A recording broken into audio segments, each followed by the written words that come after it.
Mapagpalang araw sa inyo mga kamatinik. Mapagpalang araw din po sa inyo, Coach Mike. Welcome ulit dito sa Math YT channel ni Coach Mike, where math lessons made easy. Salamat po sa pag-welcome, Coach Mike. Walang anuman. Dun sa nakarang lesson ay napag-aralan natin ang addition property ng mga odd at even numbers. Kung hindi nyo pa napanood iyon, nasa description at nipin ko na din sa comment ang link nun para madali nyong mahanap. Okay? Okay po, Coach Mike. Ngayon naman ay aalamin at pag-aaralan natin kung mayroon din ba silang subtraction property. Handa na ba kayong tuklasin ito? Opo, handa na po kami, Coach Mike. Kung gayon, tara na! Tara na po, Coach Mike.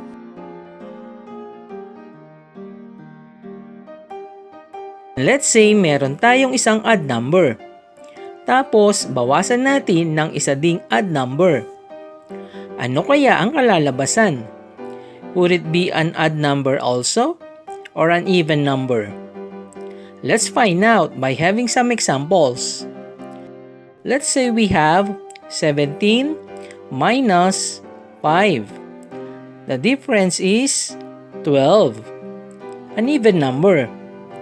Subok pa tayo ulit kung magiging even number pa din ang difference. If we subtract 9 from 23, we will have 14. Another even number. Interesting. Let's have another one. How about if I take, let's say, 21 minus 11? We have 10. Once again, we have an even number. So, odd minus odd is even. It makes sense.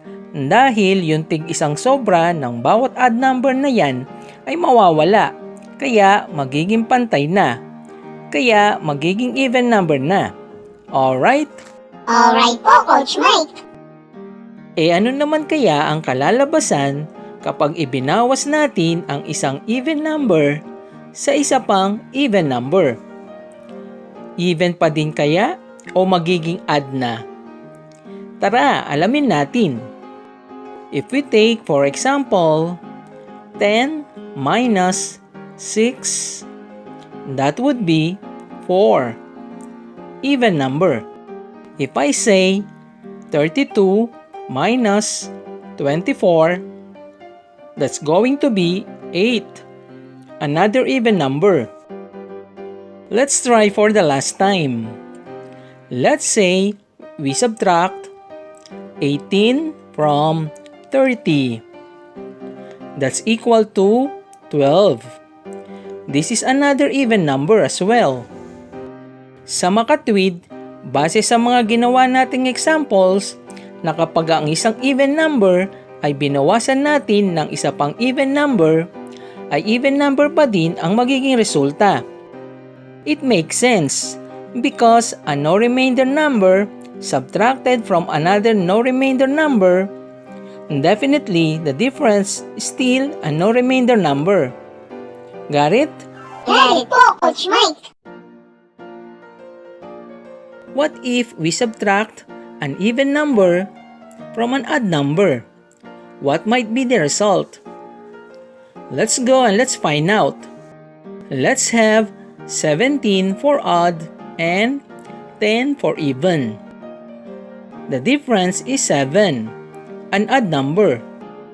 Let's try 21 for odd minus 16 for even.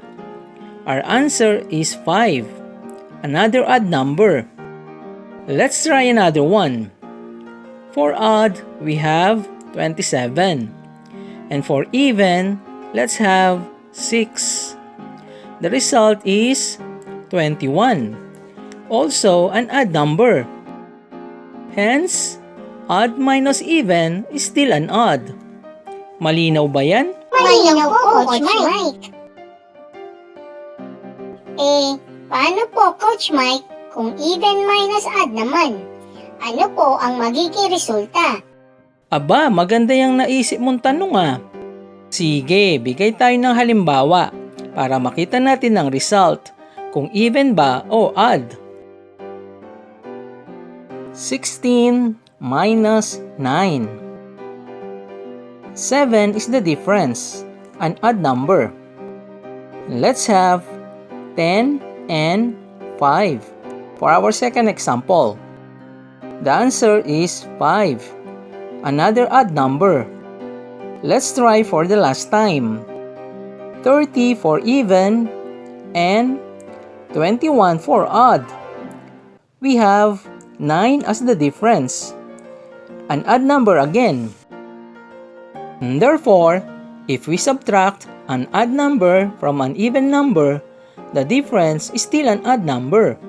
It does make sense kasi yung even ay walang sobra, tapos babawasan natin ng may sobra, kaya may sobra pa din ang matitira. Kuha iyon? Kuha po yun, Coach Mike. Yan, nalaman na natin na may subtraction property din pala ang mga odd at even numbers. Let's summarize. Odd minus odd is even. Even minus even is still an even. Odd minus even, that's odd. Even minus odd, still odd. Alright? Alright po, Coach Mike.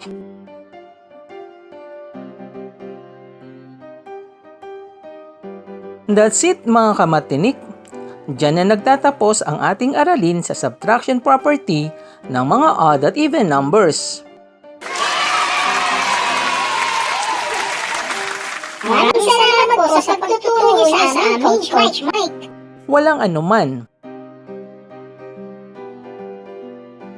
I'm sure may natutunan kayo sa video lesson natin ngayon. Kaya pwede mo bang isubscribe itong channel ni Coach Mike?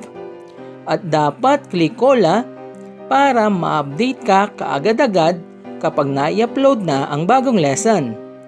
Paki-like at paki-share na din ito para tulad mo ay marami rin ang matuto mula dito.